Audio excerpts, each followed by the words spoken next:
Ми підтримуємо Україну на шляху до членства, підтримуючи реформи, боротьбу з корупцією і модернізацію інституцій у сфері безпеки і оборони. Щоб стати членом НАТО, потрібно відповідати певним критеріям і потрібне рішення 30 країн-членів. Нам необхідний консенсус, щоб прийняти нову країну-члена, але політичний меседж, що Росія не має права втручатися у цей процес. Пане Игорь, как вам вообще вся эта ситуация? Вот заявление Путина и заявление наших западных партнеров, о чем это все говорит? Знаете, мне очень жаль, что наш северный сосед и господин Путин мыслями остается в середине 20-го столетия, мыслит категориями холодной войны, которая успешно завершилась в начале 90-х годов распадом Советского Союза. Еще Украина с 93-го года впервые заявила о том, что она хотела бы стать членом, в том числе Североатлантического альянса. После этого, хочу напомнить господину Путину, был подписан большой договор между Россией и Украиной. Когда тогдашнее российское руководство, вопросов не возникло. Тогда мы и Черноморский флот разделили, и вопросов вообще не было. Вопросы возникли исключительно после прихода господина Путина к власти. У нас поменялось 5 президентов, пока господин Путин, ну, конечно, там был момент, когда с Медведевым поменялся, ну, все понимают, да, зачем нужна была эта рокировка. Тем не менее, очевидно, что увеличение количества вооружения на границах Североатлантического альянса сегодня происходит исключительно как следствие действий Российской Федерации, ее агрессивности. Это то, с чего мы начинали этот эфир. Когда российские власти на белое говорят черное наоборот. К сожалению, сегодня таким образом сказать, что вот Украина, не вступайте в НАТО. Так Украина и не хочет ни с кем воевать. То есть суть НАТО была с самого начала в том, чтобы меньше тратить на оборону и находить общие цели для реализации тех или иных моментов с точки зрения оборонительных, обмен технологиями. Это был общий оборонительный зонтик. Ни одна из стран НАТО не хочет прямо воевать, то есть и вести агрессивную политику. Почему-то Путин и российские власти это полностью выворачивают наизнанку и подают как будто это желание победить Россию. Но, к сожалению, подмена понятий. Абсолютно подмена понятий. И 21 век на дворе, и господин Путин, вот вспоминается 2008 год, а я напомню, что именно в этом году Путин пригрозил Украине ядерным оружием.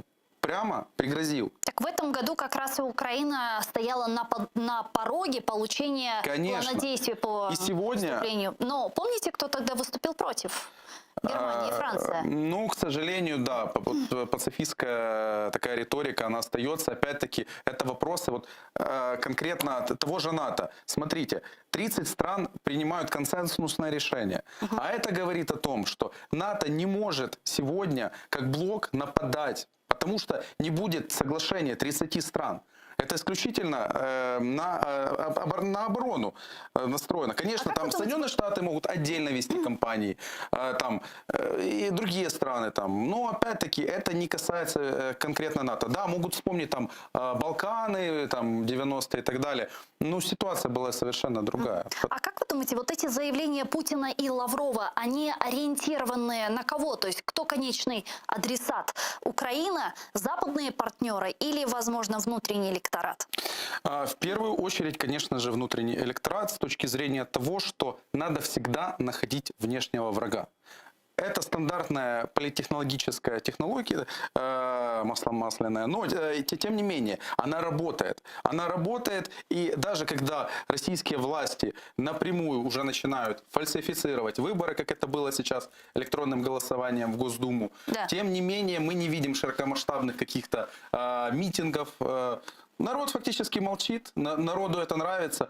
То есть легитимность власти подтверждается такими действиями. То есть пока на Россию все якобы охотятся, пытаются ее уничтожить, святой Путин, который сейчас фактически сроднился с Российской Православной Церковью, исходя из тех месседжей, которые они продвигают, понятное дело, он продолжает политику, которая сегодня приносит ему конкретный результат с точки зрения продолжения нахождения у власти. Вот и все.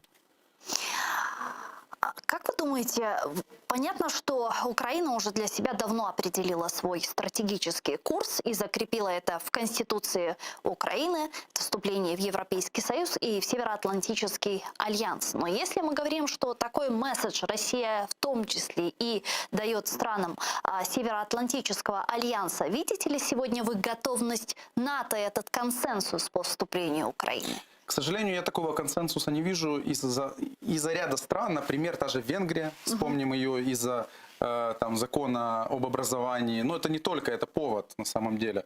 Просто там политика Сиарта, она вполне очевидна. И, к сожалению, я думаю, этот вопрос действительно затянется на несколько лет. Но опять-таки, понимаете, вот заметьте, сегодня месседж Российской Федерации видоизменился.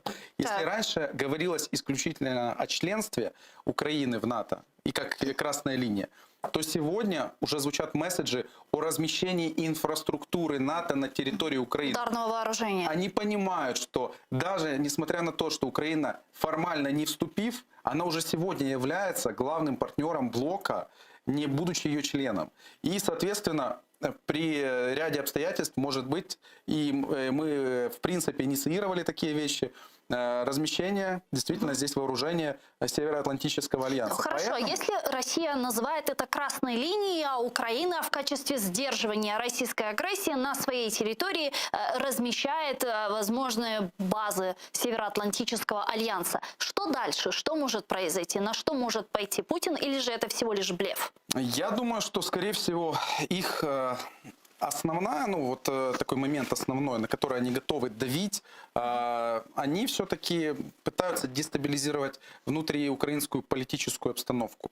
Они пытаются повторить тот же прием, который был в феврале 2014 года, когда мы имели фактически, помните тогда убийство на Майдане, когда да. Крым фактически началась основная фаза, то есть они готовы наступать, они готовы, но им нужен грунт для этого. Просто начать кампанию сегодня, ну, бессмысленно. Даже решив, вот, например, по Крыму там вопрос водоснабжения там Северокрымского канала, известны же их планы там до Каховского водохранилища оккупировать часть территорий.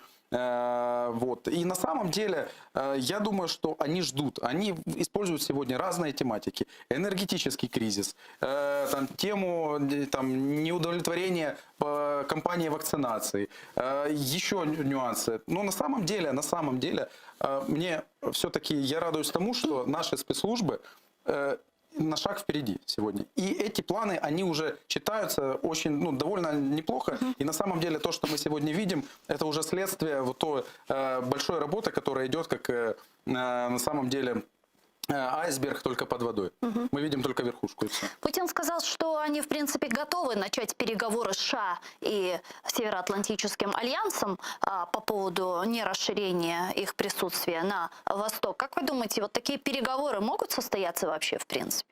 Ну, опять-таки, исходя из тех месседжей, которые присутствуют, Российская Федерация не может влиять на третьи страны с точки зрения вступления. Конечно, они могут сегодня там оглашать свои там претензии, еще нюансы. Но заметьте, это ж не НАТО сегодня полностью обрезала дипломатические концы. Российская же Федерация отозвала своего представителя при НАТО. Таким образом, Россия просто показывает, что они не хотят вести адекватной дипломатии. А их оружие действительно только агрессия, которую в том числе показывает и господин Лавров, и Путин, и Шойгу, и все их руководство. А когда госпожа Матвиенко заявляет, что да боже, да когда мы вообще на Украину нападали? Да никогда такого не было. Вот. Ну, это показывает опять-таки их риторику, когда нельзя не верить ни одному ихнему слову, к сожалению.